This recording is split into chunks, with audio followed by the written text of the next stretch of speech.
Hello everyone, কথা ধারাবাহিকের আজকের পর্বে দেখবেন কথা বলে পাচক মশাই এই বিয়ে কিছুতেই হতে পারে না, আমি এই বিয়ে কিছুতেই হতে দেব না। এভি বলে তুই বলার কে?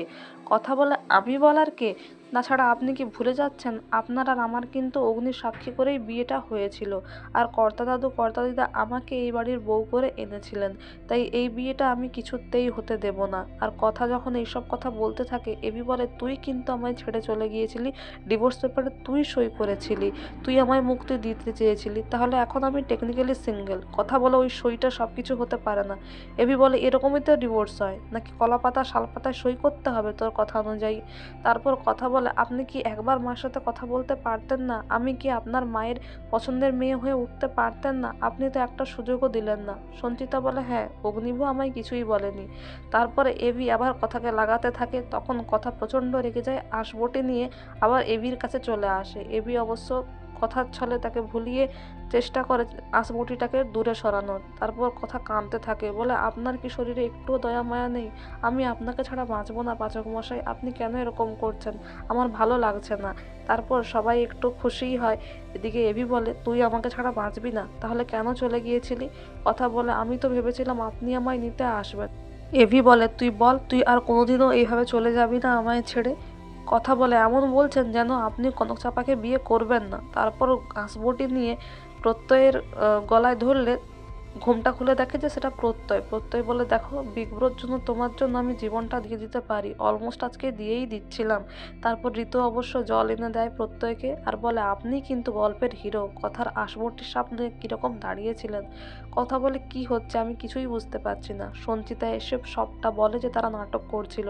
সঞ্চিতা বলে আমার ছেলের সঙ্গে আমি তোমাকে ছাড়া কাকে বিয়ে দেব? তুমি আমার অগ্নিভোর জন্য এই বাড়ির জন্য কত কিছু করেছো, আমি সবটাই জানি। তখন তোমাদের বিয়ে দেখতে পারিনি, তাই আমি বিয়ে দেখতে চেয়েছিলাম, সবটাই নাটক ছিল। প্রত্যয় বলে হ্যাঁ, কনক চাপা পুরোপুরি ক্যান্সেল। এভিও বলে ননসেন্স, সবটা ননসেন্স। এদিকে কথা জড়িয়ে ধরে সঞ্চিতাকে, বলে মা তুমিও? এদিকে এভি বলে হ্যাঁ, তুইও এবার আমার মাকে নিজের দলে করে নে, সারাদিন কথা কথা করবে। এরপর কথা বলে আমার কিছু বলার আছে। এভি বলে মারবি না, বল কি বলছিস। কথা বলে আপনি কি আমায় বিয়ে করতে চান? এভি বলে তোকেই আমি পছন্দ করি, আমার মায়েরও তোকে পছন্দ, তোকে ছাড়া আর কাকে বিয়ে করব বলতো? শুধু ননসেন্স গিরি তোর।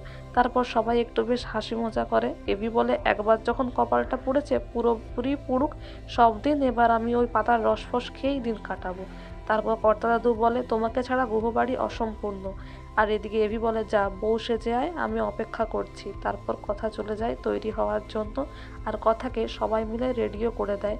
যদিও কথা বসে বসে তাদের আগের বিয়ের কথা মনে করতে থাকে, যখন এভি কিছুতেই বিয়েটা মানছিল না। যদি বলে ভুলে যাও সব অতীত, এখন তো অগ্নিদাও তোকে ভালোবাসে। এদিকে সঞ্চিতাও অনেক যত্ন করে কথাকে সাজিয়ে দেয়, আর কথাকে সাজিয়ে তারা সবাই মিলে মণ্ডপে নিয়ে আসে।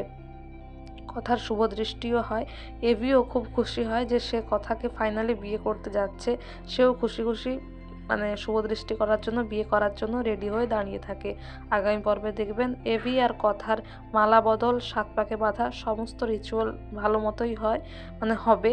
আর এভি অবশ্য বলে কথাকে যে তোকেই বউ সেজে বউ বেশে খুব সুন্দর লাগছে। আর সিঁদুর দানটাও আপনারা আগামী পর্বে দেখতে পাবেন। তো বন্ধুরা, এই ধরনের আরও আপডেট জানতে আমাদের সঙ্গে যুক্ত থাকুন। Thank you so much for watching the video.